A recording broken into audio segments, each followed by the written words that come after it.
ರಾಜ್ಯಾದ್ಯಂತ ರಿಲೀಸ್ ಆಗ್ತಾ ಇದೆ, ಹೆಂಗೆ ಅನಿಸ್ತಾ ಇದೆ ಅನ್ನೋದು? ಖುಷಿ ಆಗ್ತಾ ಇದೆ.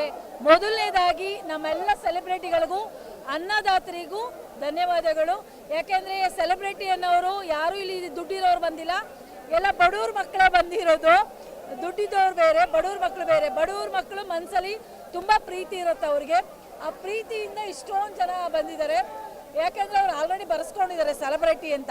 ಯಾಕೆಂದರೆ ಅವ್ರ ಮನಸ್ಸಲ್ಲೇ ಇದೆ. ಇವತ್ತಲ್ಲ ಅವ್ರು ಅಲ್ಲಿರ್ಬೋದು, ಅವ್ರನ್ನ ಬೆಳೆಸೋಕ್ಕೆ ಇಡೀ ನಮ್ಮ ಕರ್ನಾಟಕ ಜನ ಬಂದಿದ್ದಾರೆ. ಖುಷಿ ಆಗುತ್ತೆ ನನಗೆ. ದರ್ಶನ್ ಸರ್ ಇವಾಗ ಸದ್ಯಕ್ಕೆ ನಮ್ಮ ಜೊತೆ ಇಲ್ಲ, ಅದು ಎಷ್ಟು ನೋವಾಗ್ತಾ ಇದೆ? ಜೊತೆಲಿಲ್ಲ ಒಪ್ಕೊಳ್ತೀನಿ, ಬಟ್ ಅಲ್ಲಿದ್ದಾರೆ. ಏನು ಮಹಾದೂರ ಇಲ್ಲ, ಒಂದು 25 ಕಿಲೋಮೀಟ್ರ್ 30 ಕಿಲೋಮೀಟ್ರ್ ಅಷ್ಟೇ. ಆದರೂ ಒಬ್ಬ ಮನುಷ್ಯ ಯಾವ ಥರ ಕುಗ್ಗಿದ್ದಾರೆ ಅಂದರೆ, ನೀವು 2 ವರ್ಷ ಒಳಗಿಟ್ರೆ ನೀವು ಮನುಷ್ಯರಾಗಿರಲ್ಲ. ನನ್ನನ್ನೇನಾರ 2 ವರ್ಷ ಒಳಗಿಟ್ರೆ ನಾನು ಮನುಷ್ಯರಾಗಿರಲ್ಲ. ಕಷ್ಟ. ಅವ್ರು ಹೇಗಿದ್ದವರು, ಎಲ್ಲಿದ್ದಾರೆ, ಆ ನೋವು, ಆ ಸಂಕಟ, ಆ ಕಷ್ಟ ಅನುಭವಿಸ್ತಾ ಇರೋ ವ್ಯಕ್ತಿಗೆ ಮಾತ್ರ ಗೊತ್ತು ಏನು ಅಂತ, ಹೊರಗಡೆ ಅವ್ರಿಗಲ್ಲ. ಬಟ್ ಹೊರಗಡೆ ಅಭಿಮಾನಿಗಳು ಯಾವತ್ತೂ ಅವ್ರನ್ನ ಕೈ ಬಿಟ್ಟಿಲ್ಲ. ಅಭಿಮಾನಿಗಳಿಗೆ ಯಾರ್ಯಾರು ಫಿಲಮ್ ನೋಡಿಲ್ಲ ಅವ್ರಿಗೆಲ್ಲ ಪ್ರತಿಯೊಬ್ಬರು ಸಿನಿಮಾನ ಥಿಯೇಟ್ರಲ್ಲಿ ಬಂದು ನೋಡಿ ನಮ್ಮ ಕನ್ನಡ ಇಂಡಸ್ಟ್ರಿನ ಉಳಿಸಿ, ಅದರಲ್ಲೂ ಡೆವಿಲ್ ಸಿನಿಮಾ ನಿಮಗೋಸ್ಕರ ನೋಡಿ.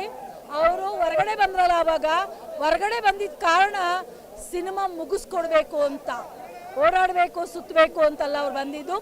ಸಿನಿಮಾ ಮುಗಿಸ್ಕೊಡ್ಬೇಕು, ಅನ್ನದಾತರಿಗೆ ಯಾವತ್ತೂ ಮೋಸ ಆಗಬಾರ್ದು, ಅವ್ರ ಕಡೆಯಿಂದ ಅನ್ಯಾಯ ಆಗಬಾರ್ದು ಅನ್ನೋದಕ್ಕೆ ಅವ್ರು ಹೊರಗಡೆ ಬಂದು ಸಿನಿಮಾ ಮುಗಿಸ್ಕೊಟ್ಟು ಒಳಗಿದ್ದಾರೆ ಇವತ್ತು.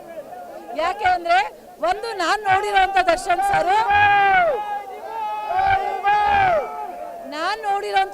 ಸರು ಪ್ರೊಡ್ಯೂಸರ್ಗೆ ತುಂಬ ಗೌರವ ಕೊಡ್ತಾರೆ, ಅನ್ನದಾತರಿಗೆ ತುಂಬ ಗೌರವ ಕೊಡ್ತಾರೆ.